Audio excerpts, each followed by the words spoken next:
Assalamualaikum warahmatullahi wabarakatuh.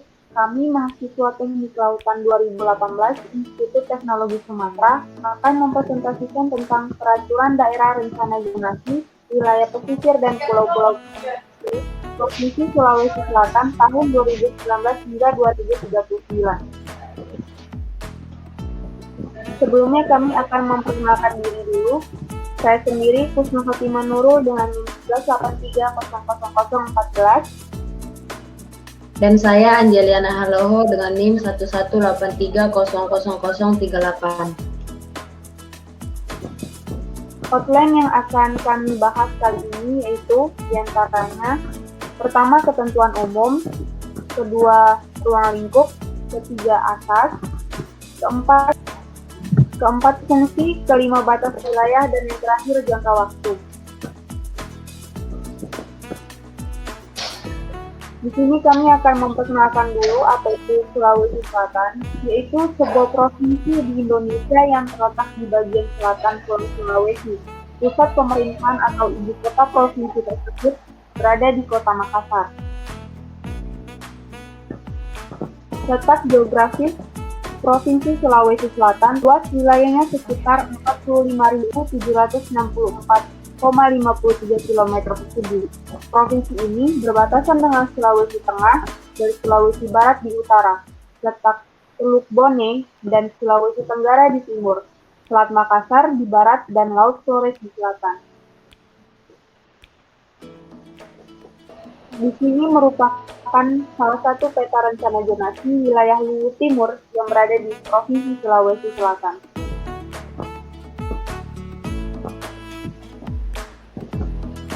Yang pertama yaitu ketentuan umum. Ketentuan umum di sini merupakan suatu penafsiran perjanjian yang memerlukan ketentuan berlaku umum agar terdapat kesamaan persepsi bagi lembaga-lembaga yang akan melakukan penafsiran. Hal ini penting agar dapat terwujudnya suatu keadilan. Yang kedua, ruang lingkup. Ruang lingkup merupakan luas subjek yang tercakup, atau ruang lingkup itu bisa juga disebut dengan batasan-batasan yang dicakup oleh suatu bidang atau kajian. Adapun ruang lingkup dari Peraturan Daerah Rencana Zonasi Wilayah Pesisir dan Pulau-Pulau Kecil Provinsi Sulawesi Selatan ini ialah yang pertama, tujuan, kebijakan, dan strategi pengolahan. Yang kedua, alokasi ruang. Untuk alokasi ruang di sini terbagi menjadi beberapa zonasi. Yang pertama itu zona pariwisata, yang kedua zona pemukiman, yang ketiga zona pelabuhan, yang keempat zona hutan mangrove, yang kelima zona pertambangan, yang keenam zona perikanan tangkap, yang ketujuh zona perikanan budidaya, yang kedelapan zona penggaraman, yang ke-9 zona industri, yang ke-10 zona bandar udara, yang ke-11 zona fasilitas umum, yang ke-12 zona pertahanan keamanan, dan yang ke-13 zona jasa perdagangan. Di mana untuk alokasi ruang ini sendiri meliputi kawasan pemanfaatan umum, kawasan konservasi yang lanjutnya, yang kemudian meliputi alur laut. Untuk alokasi ruang bagian KK yaitu kawasan konservasi pesisir dan pulau-pulau kecil, kemudian kawasan konservasi perairan, dan kawasan konservasi maritim. Untuk alokasi ruang AL, yang pertama alur pelayaran, yang kedua pipa kabel bawah laut, yang ketiga migrasi biota laut.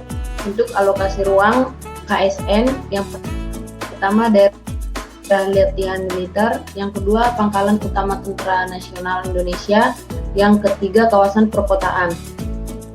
Kemudian ada arahan peraturan dan pemanfaatan ruang. Lalu pulau-pulau kecil.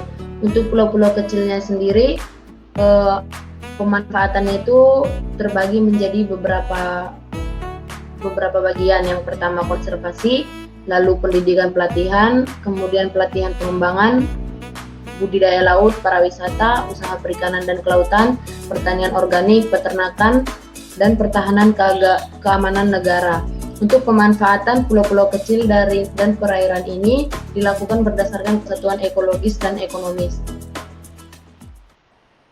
Kecuali untuk tujuan konservasi, pendidikan dan pelatihan, serta penelitian dan pengembangan pemanfaatan pulau-pulau kecil dan perairan di sekitarnya wajib memenuhi persyaratan pengelolaan pesisir dan memperhatikan kemampuan dan kelestarian sistem tata air. Strategi pemanfaatan pulau-pulau kecil ini dilakukan melalui penataan peran masyarakat dan swasta, penyusunan basis data, pengembangan dan penataan sarana dan prasarana, dan peningkatan partisipasi dan akses masyarakat. Lanjut, ada mitigasi bencana, indikasi program, pengawasan dan pengendalian, hak, kewajiban dan peran serta masyarakat, lalu pemberdayaan masyarakat, kelembagaan, penyelesaian sengketa, sanksi administrasi, gugatan perwakilan, ketentuan lain-lain, penyidikan, ketentuan pidana, ketentuan peralihan, dan ketentuan penutup. Yang ketiga, asas. Asas ini merupakan prinsip dasar yang menjadi acuan berpikir. Untuk asas RJWP 3K ini berdasarkan pada 1.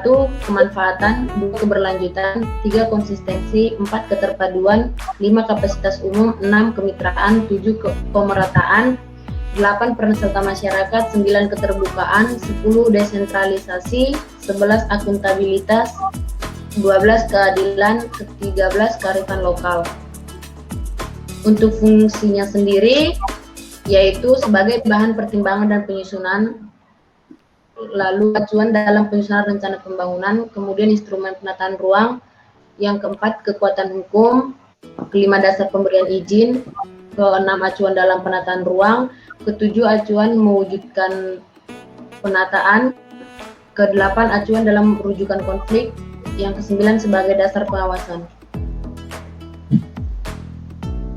Batas wilayah di sini yaitu batas wilayah perencanaan RJWP 3K yang meliputi ke arah darat mencakup batas wilayah administrasi kecamatan di wilayah pesisir, lalu ke arah laut sejauh 12 mil laut ukur dari garis pantai pada saat pasang tertinggi ke arah laut lepas atau ke arah perairan kepulauan.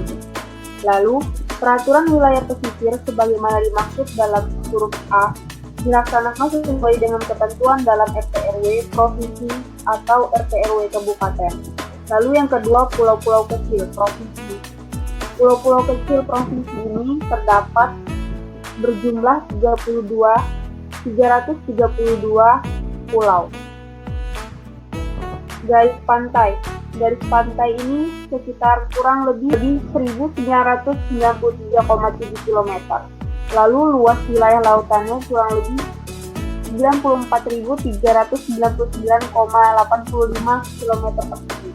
Lalu ketentuan mengenai batas wilayah perencanaan bagaimana dimaksud pada ayat 1 tercantum dalam lampiran 1A dan nama-nama pulau-pulau kecil sebagaimana dimaksud pada ayat 2 tercantum dalam lampiran 1B yang merupakan bagian tidak terpisahkan dari peraturan daerah ini. Selanjutnya jangka waktu. Jangka waktu RJWP 3K adalah 20 tahun. RJWP 3K sebagaimana dimaksud pada ayat 1 dapat ditinjau kembali setiap 5 tahun sekali. Lalu mekanisme peninjauan kembali RJWP 3K ini dilaksanakan sesuai dengan ketentuan peraturan perundang-undangan. Terima kasih, sekian presentasi dari kami. Maaf bila ada kesalahan atau kekurangan. Wassalamualaikum warahmatullahi wabarakatuh.